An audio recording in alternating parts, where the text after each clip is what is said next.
လောကကြီးကခံရတဲ့သူကိုတောင်မှားတယ်တဲ့လားပြုတဲ့သူတွေကိုပဲအပြစ်မတင်ပဲနဲ့စော်ကားတဲ့သူတွေကိုအပြစ်မတင်ကြပဲခံလိုက်ရတဲ့သူကခံလိုက်ရပါတယ်လို့ပြန်ပြောတာတောင်မှားတယ်တဲ့လား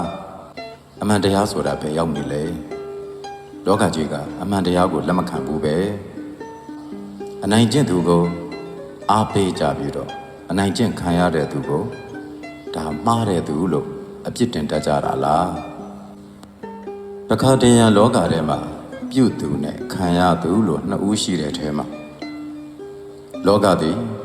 ခံရတဲ့သူတွေဘက်မှာဖေးမှခြင်းမရှိပဲခံရတဲ့သူကိုပဲအမှားပြုတတ်တာတွေရှိတယ်ဆိုတာကိုတွေ့ရပါတယ်ဥပမာအဖြစ်အနေအထိုင်စင်ကျင်ပါရဲ့သားနဲ့တစ်ဖက်သူရဲ့ပြစ်မှားခြင်းတစ်ဖက်သူရဲ့ကျူးကျော်ခြင်းတစ်ဖက်သူရဲ့ကျူးလွန်ခြင်းတစ်ဖက်သူရဲ့စော်ကားခြင်းတွေကိုခံလိုက်ရပါတယ်လို့ပြောတဲ့သူတွေကိုခံတဲ့သူဘက်ကိုချင်းစာမပေးခံရတဲ့သူဘက်ကိုနားလည်မှုမပေးကြပဲနဲ့ပြုသွားသူသည်မှန်တယ်လို့မျိုးလုတ်တက်တဲ့ပြောင်းပြန်လောကကြီးကိုတွေ့ရတဲ့အခါလောကကြီးကခံရတဲ့သူကိုတောင်မှားတယ်တဲ့လားပြုတဲ့သူတွေကိုပဲအပြစ်မတင်ပဲနဲ့စော်ကားတဲ့သူတွေကိုအပြစ်မတင်ကြပဲခံလိုက်ရတဲ့သူကခံလိုက်ရပါတယ်လို့ပြန်ပြောတာတောင်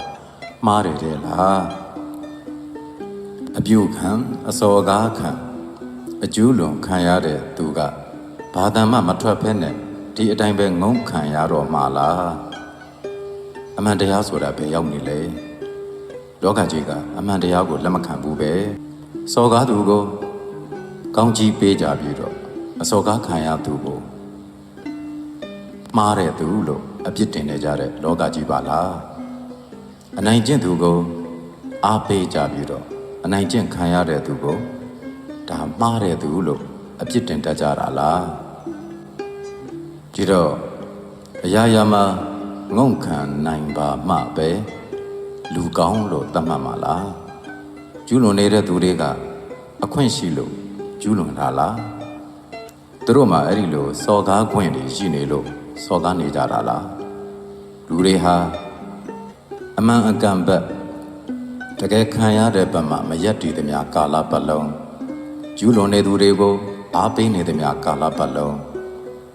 လောကကြီးကအေးချမ်းမှာမဟုတ်ဘူး